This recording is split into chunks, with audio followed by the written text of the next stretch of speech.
If you have a Bible and you find it helpful, please turn in it to Luke chapter 5. This is where we'll be spending our time.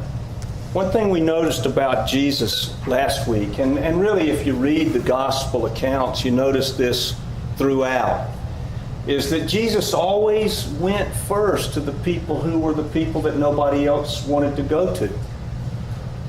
In the Jewish community, there were certain people that were just outcasts. They were not the people that any of the Jewish general public, and especially the Jewish religious leaders, liked. They didn't want to see them. They didn't want to be close to them. We saw Jesus heal a leper who was a complete outcast. Well, the Jewish intelligentsia and the religious leaders didn't like some of these people for various reasons. One of them was they thought that these people were just too sinful to be part of the Jewish community. Well, Jesus is going to do something today that really defies all of that. He's going to choose somebody who is, for the Jews, the most outcast of all. Let's take a look at the text. And you know what? I set all this up every Sunday, and I look up here and I look down and I see that I don't even have my Bible out. So, Luke chapter 5, I'll begin reading in verse 27. After this, Jesus went out and saw a tax collector by the name of Levi sitting in his tax office and said to Levi, "Follow me." Levi got up and left everything and followed Jesus. Then Levi held a banquet for Jesus at his house, and a large group of tax collectors, Levi's friends, came, and others were eating with them. But the Pharisees and the teachers of the law who belonged to the Pharisaical sect complained to the disciples and said, "Why do you eat and drink with tax collectors and sinners?" Jesus answered them, "It's not the healthy who need a doctor, but the sick. I have not come to call the righteous. I've come to call sinners to repentance." So Jesus is doing it again, and this time he's doing it with the worst of the worst. He won't take the glasses. I don't know. Okay. Whatever works. And in this particular setting, you have to realize, why did the Jews hate the tax collectors in the way that they did? Why was this such an unusual choice for Jesus to pick Levi, Matthew? Well, here's how it worked. In the Roman system, as I studied for this, I thought, I would like it if that were the taxes for us today. I mean, they didn't pay a 15% Social Security tax. Let me just give you a rundown of the taxes that they paid in the Roman Empire. They assessed your land. We do that today. We pay roughly a 1% tax on the value of our land. That's exactly what they paid. Did you know that? 1%. They assessed your land. You paid 1%. Then they had what was called a poll tax. Do you know where that word comes from? Capital tax. You know what a capital is? It's your head. You're paying a tax because you are. It's called a head tax. 1% was paid just because you are alive and you are there.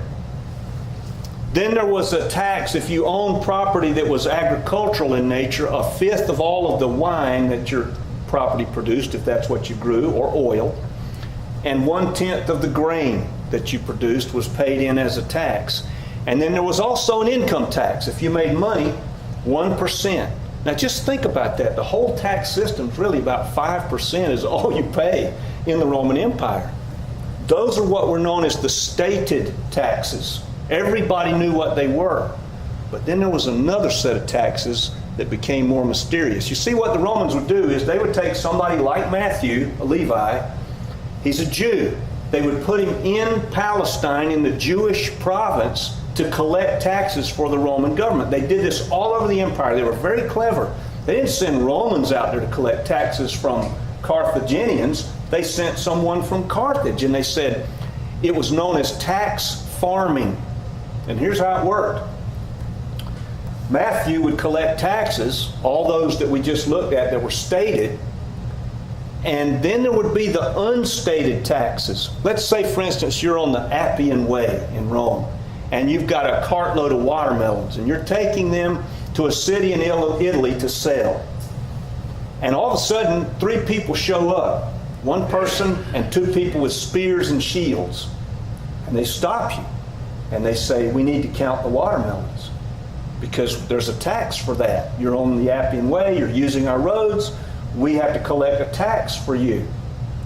The two people with spears make it more convenient for you to say, yes, okay, you can collect the taxes. So they count the watermelons, and you had no idea what the tax was going to be. And there were hundreds of taxes like that.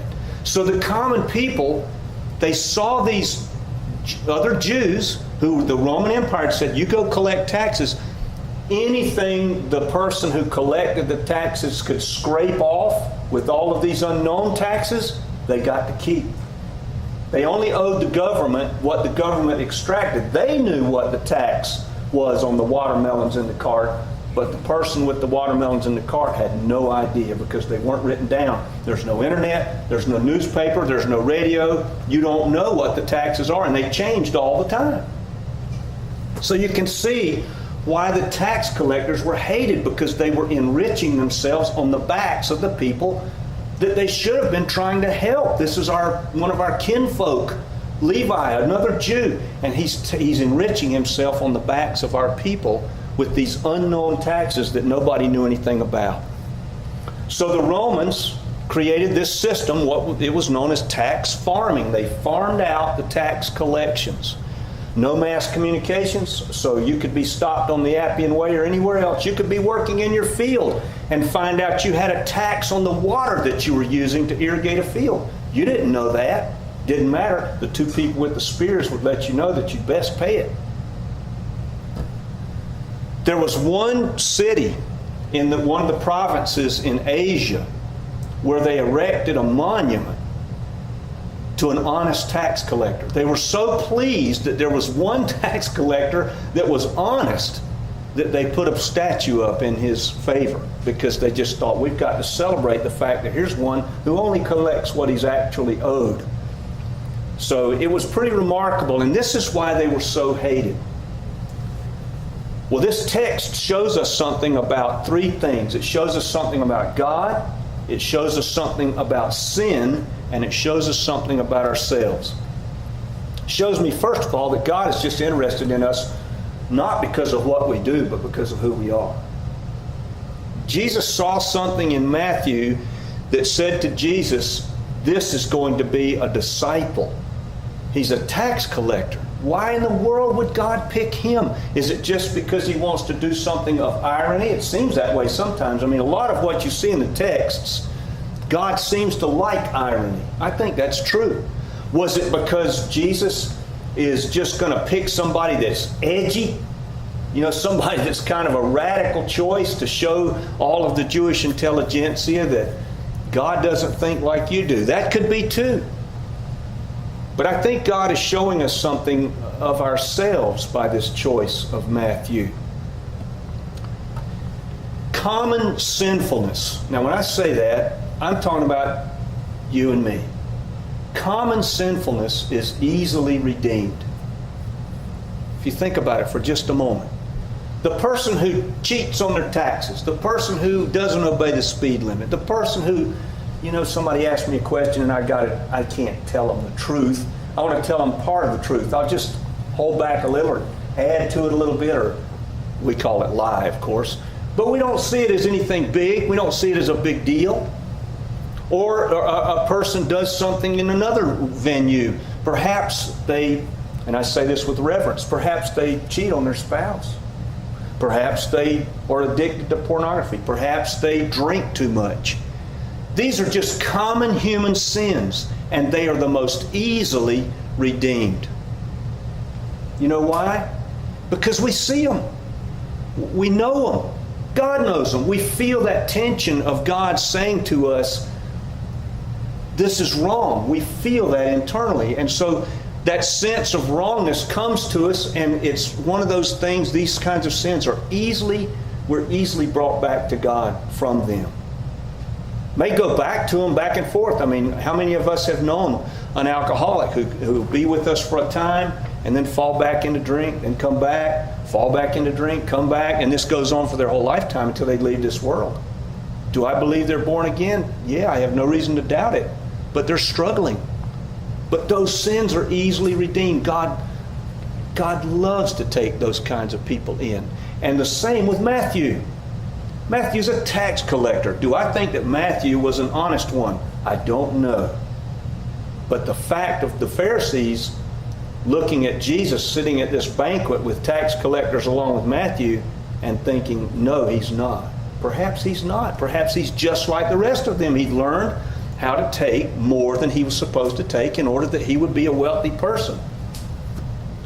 God is showing us something about ourselves. He's showing us that the people who we look at as being distant from God may not be as far away as we think. We think ourselves, because we've come to church, right, that we're doing good things. God likes this. Yes, He does. But the person whom we look at who doesn't seem to fall into the patterns that we think God likes, I say this with reference, maybe somebody that some of us will wave at on their way to heaven. And they'll wave back at us. Don't ever think, because somebody behaves in a way that we don't understand, that necessarily that means they are far from God. They may be far closer than any of us sitting in this room. We just don't know. God picks people that we would not pick. He just does. Person that I'm acquainted with, I'll never forget this. This just amazed me that day. I've probably told you this story. I've only got so many stories. I mean, I'm only 59 years old. I mean, how many stories do you have in 59 years? But I remember I took my son fishing when he was 8. I don't remember exactly how tall he was, something like that. And we went to a fellow's property where he had 2 ponds, and he had given us permission to fish those ponds. Now, my friend was a pastor. And we were fishing, and all of a sudden this raggedy vehicle drove up. You know, smoke boiling out of it, rusty and noisy. This guy gets out, and he just jumps out. And here's what he looked like. There wasn't 2 inches of his arms that weren't covered with tattoos. He had tattoos on his legs. He had those shorts that go way down. You know, they're like, we used to call them knickers, but now I guess there's some kind of special shorts that you wear if you're wanting to look bad. He had those. He had high-top sneakers on. He had hair that went everywhere. He had a beard that was about this long, and it had rubber bands all the way down. Now, he got out of the truck. And I got my 8-year-old boy here, and I have to confess to you, there was a moment where I thought, I hope we're going to be all right. You know, this guy doesn't look just like the kind of person I'd be hanging around with. He looks like the kind of person that if you got into an elevator by yourself, you might say, you know, this is my floor, and you'd get out of that elevator and go find another one. I mean, you just wouldn't. He was huge, too. He's a huge guy. Well, we were standing there talking. He started to talk to my friend, and I just looked at him and I said, is there something in your life we could pray about today? And this man just collapsed into tears. God was near this man. I didn't know it. He didn't look like it, but God was near this man. The same with Matthew.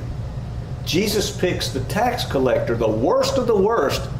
God was near Matthew in that moment. Some of the best people are going to be those that just, Jesus is going to say, I don't know who you are. Him I know, the one with the long beard and the tattoos, I know him. But you with the nice suit and the clean car and everything else, I'm not so sure about you. This also shows us something about God. It says that God sees things in people that we do not see. He sees things in us that we don't see.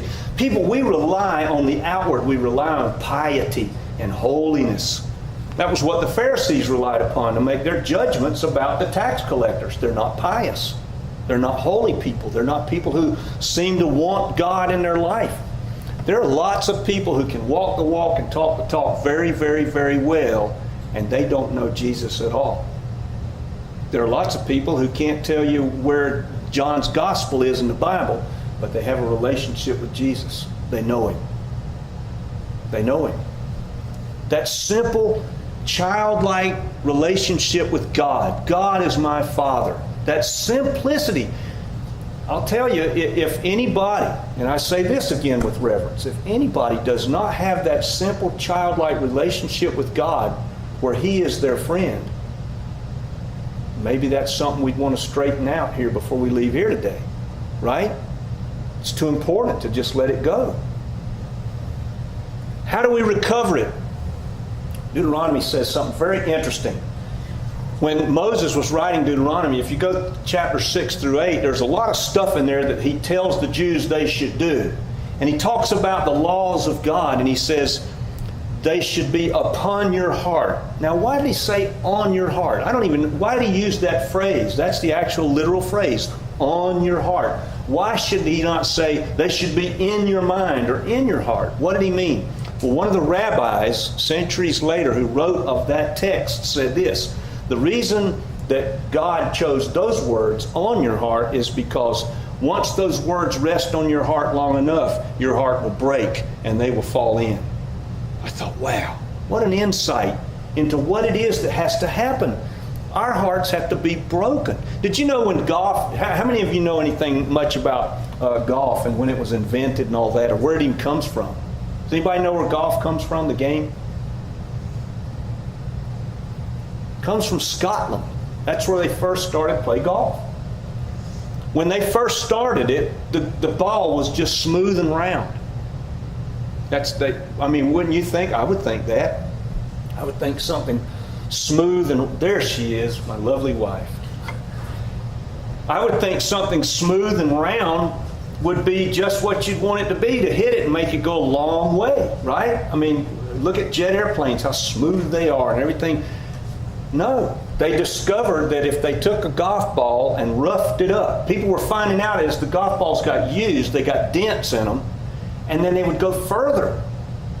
They discovered, they didn't know anything about aerodynamics when golf was invented in Scotland, and they discovered that when the ball's surface was rougher, it traveled even further. That is such a good picture of you and me. Sometimes God has to rough us up in order to get us where He wants us to be. It's not just going to be the smooth. Sometimes God has to do things in us that rough us up so that we be not only useful, but we'll just be close to Him. Right? A lot of people will say, and I've heard this said, you probably had too, when I'm on my back in a hospital, I'm a lot closer to God than I am when I'm out there doing the things I normally do. Sometimes God has to use these things. Deep sin. This is something else we learn, I think.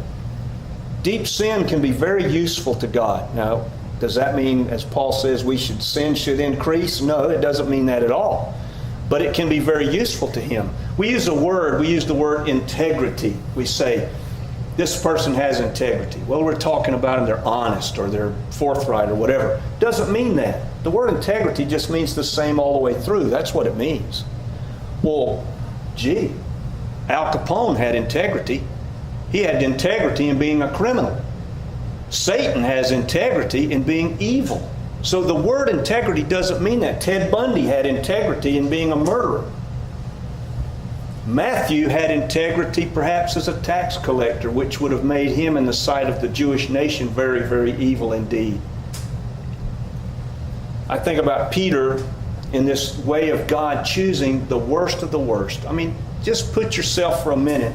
Think about something you've done that if Jesus came into this room and pointed His finger at you or me and said, remember this, that we would be deeply, deeply ashamed of it in that moment. I think about Peter, poor old Peter. He's one of those guys that I was talking about earlier, that this common sinfulness is so easily redeemed by God. Peter was like that. He did dumb stuff. He said dumb things. And then there came a point where Jesus says, I've got to be put to death and I'm going to be arrested and the Jewish leaders are going to have me. And Peter says, oh no, not you. I'll go to my death for you, Lord. Remember that? He says that. And then what happens? Jesus looks at him and says, before this night's over, you're going to deny me 3 times. And then Peter does exactly that. Can you imagine what Peter felt like in the moment when that third denial comes out of his mouth? What kind of remorse is that? I can't even imagine. And then, worst of all, Jesus comes back from the tomb, and now Peter's got to hang with him some more after he's done that. Just probably every minute that passes that Peter and Jesus are together, he's thinking to himself, I wonder when he's going to bring that up, what I did. I think of Ted Bundy. You may not know this. Ted Bundy became a believer. Did you know that? In prison, shortly before he was executed. What was his level of remorse? How's he going to go back and ever fix those things he's done? I think about that every time I yell at somebody because I get angry. I can never go back and fix that. I can tell them I'm sorry and they can forgive me, but the piece of them I took by doing what I did, I can never ever put it back. Never. I got to have some help. See, being good can become such a habit to us because we're believers. It just becomes, oh, well, we're just good. Martin Luther said, when you sin, go out and sin with gusto. Augustine said the same thing. Augustine, his mother's praying for him. Ambrose is preaching to him. Augustine gets born again, and then he starts to realize that all these women he's doing what he does with, he needs to stop. But he says, God, make me chaste, but could you wait just a few days more before you do that? I kind of like what I'm doing right now. James says something very interesting to this effect, and I want us to keep this in mind as we think about Jesus' choice of Matthew and his choice of us. James says we all stumble in many ways. But then he says if anybody's never at fault in what they do or say, they're perfect, able to keep their whole body in check. Who in here would raise their hand and say they are perfect, able to keep their whole body and mind in check? Anybody want to go for that? Not going to see my hand go up. I'm not. What does James mean? It means we all stumble. We all stumble. Keeping ourselves in check is something we cannot do. We cannot. Matthew couldn't do it. We can't do it. Jesus knows that. He knows that. When we think ourselves able in and of ourselves, we are placing a limit on what God can do with us and through us. We are.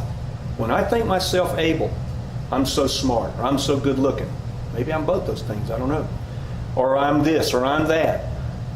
I've immediately erected a limit on what God's going to do with me because it's all about me then. It's not about Him doing it through me anymore. Matthew was like that. Matthew's helpless. He's a tax stinking collector. The worst of the worst. Jesus says, I want you to follow me. What do you think Matthew thinks he can do? Nothing. Everybody hates Matthew. Take a child, think about it. Little children. Little child, we raise them to be independent. That's what we want, right? And we want them to be able to do stuff. Do that yourself. We want them to be able to do it. So there comes a point where you give a child something to do and they just come to the end of their capacity and they can't do it. And they get frustrated. And what do? They come get mom or dad. Help me to do this. I can't do this. That's where God wants us. Helpless. Coming to Him and saying, I want you to do this. I can't do this. And God will set us up in those kinds of situations. Just like the golf ball, He'll rough us up until we come to that place where we just don't have the capacity anymore. And then He'll say, I'll help you now. I'll do this through you. I think that until we're overwhelmed like that, we're not really going to know what it is to have that intimacy with God that we want. I want it. Revelation chapter 3 says this. Jesus comes to this church, Laodicea, and He looks at them and He says, you say of yourself you are rich. You've acquired wealth. You don't need anything. That's kind of us, isn't it? In some ways, we don't really need anything. Jesus says, but what you don't realize, you, church, Laodicea, is you are blind, wretched, pitiful, poor, and naked. Jesus said in His Sermon on the Mount, He said, blessed are the poor in spirit, theirs is the kingdom of heaven. That's where we're supposed to be always, poor in spirit, to realize that we are blind, poor, pitiful, and naked and wretched. Not because we're just bad people, but because we need Him. We need Him. And if I get to the place where I think I don't need Him anymore, then God might take me like the smooth golf ball and rough me up a bit. Not because He doesn't like me and not because He wants to hurt me, because He knows where the best place is. The best place is being close to Him and walking closely with Him. And He'll do whatever it takes to get me there. I don't know where everybody is, but if I've said anything about